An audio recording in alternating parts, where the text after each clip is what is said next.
This is chapter 2, Feeling at Home.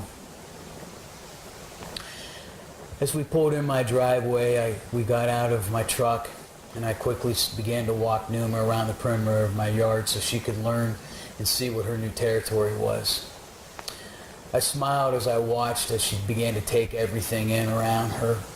She seemed to take everything in with all of her. She would smell and get her head real close and take it in with her eyes and her whiskers, letting her body get a feel of it as well.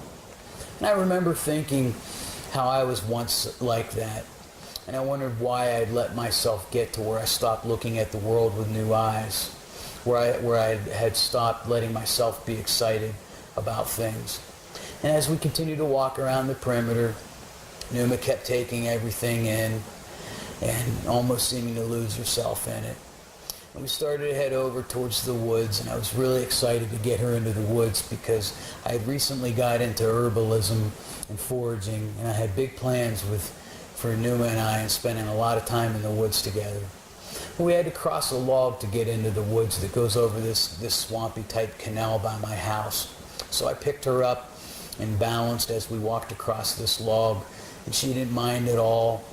She didn't try to squirm or get scared. And when we reached the other side of the log, I set her down and I watched as she took in the forest for the first time. And she just seemed to be bubbling with excitement. And I realized then that a dog does need to be in the woods as often as possible because it's where they feel at home. As we walked around, I watched as her cute little eyes darted back and forth. She would glance her head away really quickly as if trying to take in as much as she could, and then quickly dart her head back to me to make sure I was still standing there so she would be safe. And as we did this for a while, we continued to walk along, and then we came to a fallen log in the path, a small one. And I stepped over it, and I watched as she began to come towards it.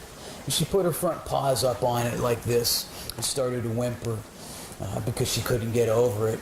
And I didn't reach down and grab her. I just paused. And I said, "Come on, Pneuma, you can do it." And she seemed to have a little bit of an intuitive sense of what I was saying. Pneuma has always had that quality, even at an early age. And she just, right after I said that, she hopped her back legs up on it and hopped right over it and was all proud of herself and prancing around in the forest. And after a while, she started to stray a little bit in the woods.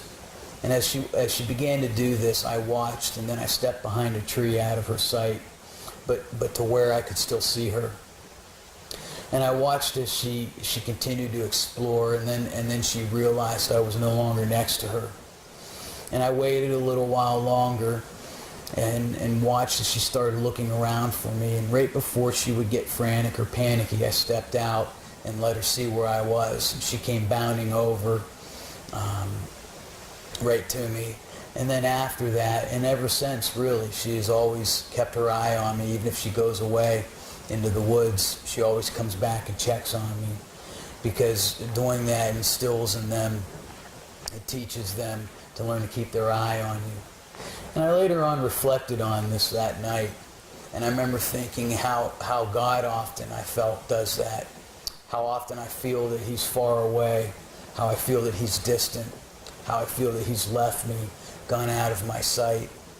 As I thought on it, I realized God never really leaves us. Just like with me and Pneuma in the woods, he's always there. It's that we have taken our eye off of him. And it's that he doesn't step out right away and show himself, because he knows that if he lets us learn to come find him, that we always will be able to. And that after that we discover how to find him again, even though he's never really left, after we discover how to keep our eye on him, how to stay close and connected to him, he knows that we'll be able to continue to keep doing this from then on.